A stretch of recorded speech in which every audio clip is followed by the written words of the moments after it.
Chris Paul was just reported to be missing games 3 to 5 with the growing strain.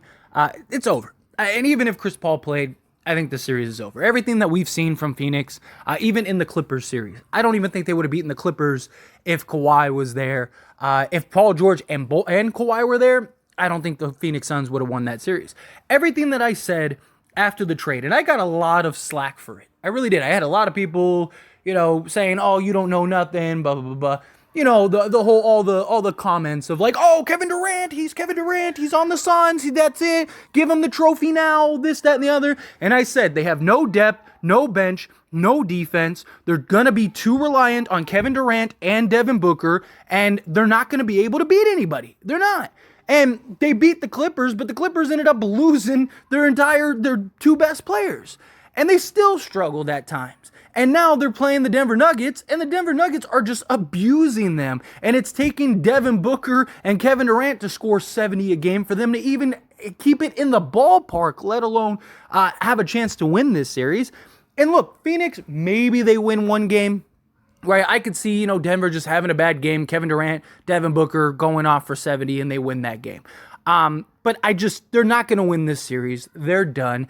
And it's like I said, this trade was for next season.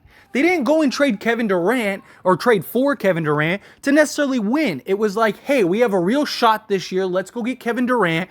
If we win this year, great. If not, next year we can start using the pieces that we have to go. Like, I expect DeAndre Ayton to be in a lot of trade rumors this offseason and potentially seeing him get moved for some added depth. They don't really need a center that has to take 15 to 20 shots. They just need a rebounding, shot-blocking big. Even like a guy like Andre Drummond, I think would be great on this team. Somebody that could just go get rebounds, be a deterrent in the paint, and play 30 minutes a game, right? Something like that. Then go get a backup center. They have the scoring in Kevin Durant, Devin Booker. They need some guys that can play some defense and also hit shots occasionally, right? You don't need to go get a third elite scorer, but they do need to go get some added help.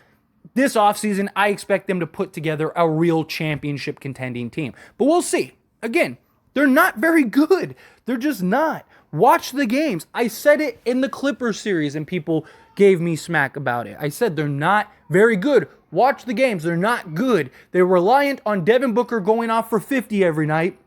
He's not going to be able to sustain that, even if by some miracle they do beat the Denver Nuggets.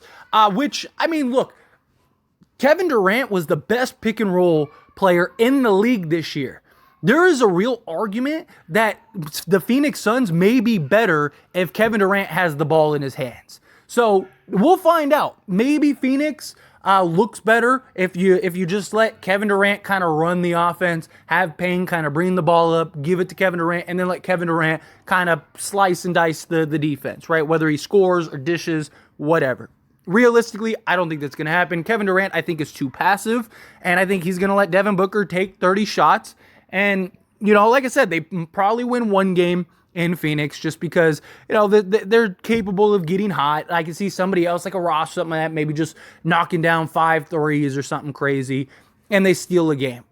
I don't think they're going to win this series. I think Phoenix is done in 5. Maybe by some miracle, they lose in 6, but I think they're going to lose one of the Phoenix games. I think Denver's going to run through Phoenix, and I think people are going to say, oh, well, whatever, it's because Chris Paul got hurt. That's not why. They were getting ran through before Chris Paul got hurt. Chris Paul is not going to be the difference in this series. No way, no how. You can make an argument that Chris Paul hurt them in the Clippers series.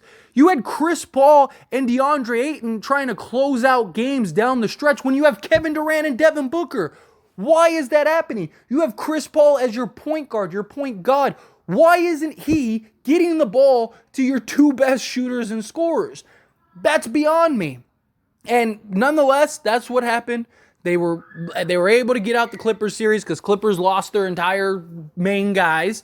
And there you go. And now they played a team that is good, which I said if they played the Warriors, if they played the Lakers, they played anybody else other than the Clippers, right, that they would win this series. I even said, and again, it's all on record. I have it all. I said if the Clippers are healthy, watch out because the Clippers can beat them. Because you could put Paul George on Devin Booker and you could put Kawhi Leonard on Kevin Durant and make things very difficult. They have more depth, more defense, more overall talent, in my opinion. And after watching that Clippers series, I absolutely believe that would have happened. And you're seeing Denver, who they don't play defense. And Phoenix still can't do anything because Phoenix can't stop Denver from scoring. They don't have it. They're going to have to trade DeAndre Ayton. They're going to have to figure something out with Chris Paul because Chris Paul isn't the guy anymore. He can't stay healthy. That's going to be a problem next year too. And if you have to rely on Chris Paul staying healthy through a playoff series, you're in trouble. If you can, whatever little asset you have left, try to dump his salary for like 2 rotation guys, 2 role guys, and just run it that way. You don't need an elite point guard. You don't need an elite center. You need a serviceable point guard that can get the ball to your stars and play some defense. You need a big man that can block shots and rebound. And it doesn't have to be an elite shot blocker, but just somebody that can play some defense and deter.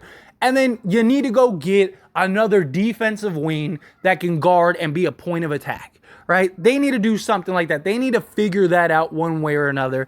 And then go get some bench pieces that are the same thing. Get some bench pieces that's a backup big that can be serviceable, couple wing defenders, and they'll be fine.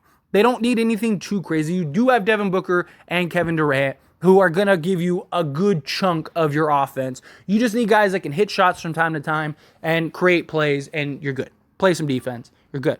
But this series is over. I think Denver wins this series in 5.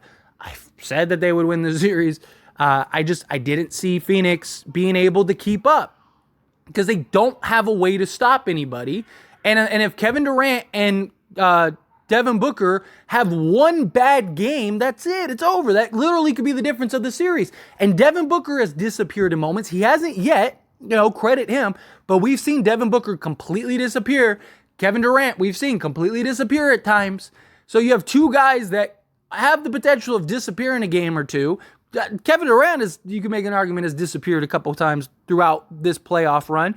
You have an unreliable point guard and Chris Paul that can't stay healthy. He just got hurt again. And you have DeAndre Ayton who doesn't even want to be there. He doesn't want to be there. There was all the drama in the offseason. He was a locker room problem. Him and Monty Williams are fighting. I mean, this team didn't have a chance to begin with. They had a chance before Kevin Durant, in my opinion, because I think Malik Bridges was really massive for them on both sides of the ball and his ability to go and score, as we've seen with Brooklyn. Cam Johnson gave him another wing defender. I think the loss of Bridges hurts more than Johnson, but still, you lost that and you lost Jay Crowder. So you lost all 3 of your wing defenders to go get Kevin Durant, which is fine, but you're not winning a championship this year. It's just not happening. I don't see if by some miracle the Phoenix Suns come back and win this series and end up winning an NBA championship, I will gladly eat my words and come on here and apologize to all the people that told me I was crazy. But everything that I have said from the moment Kevin Durant got traded to the Phoenix Suns, everything, literally point by point, everything has happened. I haven't been wrong on one thing. And people bring up, well, Kevin Durant and the Suns were undefeated before. They were playing a team of you and me, like every game. What are you talking about? Go look at the teams they played. Like, they didn't play anybody. They played the bench units of any of the playoff teams that they had to play against. And then they played a bunch of tanking teams that were purposely trying to lose. Of course, that's why that happened. So, and they still struggled a lot on several occasions. So it's just, again, this team is just, they don't have it. Kevin Durant and Devin Booker is a great place to start. You build around those 2. You trade DeAndre Ayton. You go get some depth, some pieces, some talent. I really believe you could do something like that. You go get another reliable scorer or something. You figure it out that way, right? Like if you're Phoenix, can you go get like Miles Turner, right? DeAndre Ayton wanted to go and sign an offer sheet with the Indiana Pacers. Can you go figure out a way to go get Miles Turner and Buddy Hield? That would be great. So now you got like an elite dead-eye shooter off the bench. Go try to find a team that'll take Chris Paul and maybe the Heat will do it just to get off of like Duncan Robinson, some of their go find a team that has some guys that have some just like bad contracts, because I mean you're locked into this team for the next several years regardless. But Go find a team that has a couple bad contracts, but serviceable role guys, and go trade Chris Paul for those guys, because those teams would probably be more than happy to move off of those contracts. And you don't need anybody that's elite. You don't need anybody that's great. You need somebody that can show up and play the game of basketball, defend, and just be an able body out there. You have these two on the court. Like, if that was me, I'd find, like, who are two bad contracts on, or like the Charlotte Hornets, right? Go talk to Charlotte and see if you can go get like a Terry Rozier and one of their long-term contracts, right? Go talk to them about it. I don't know if you should go try to get Gordon Hayward, but go again, finding guys that can play, that are good at basketball, that are on long-term deals, that are hurting the current teams. Go find something like that and make that happen. Build around Devin Booker and Kevin Durant, and now you can contend to be a real contending team next season. Phoenix is not very good. I said it from day one. I will continue to say it. We'll see what kind of moves they make in the offseason. We'll see what ends up happening, but I haven't been wrong yet, so we'll see. But anyway, as always, this is a discussion, so I pass the question on you. Let me know your thoughts and opinions down in the comments below. Do you agree with me now? Do you not? Again, I just, I'm not trying to, this isn't a video to come up here and be like, look, I got you. It's just, I stay quiet. I say what I say. I let everybody talk, and for whatever reason, at the end, it's like, oh man, you were right. And it's just, yeah, because I understand the game. I understand how this works.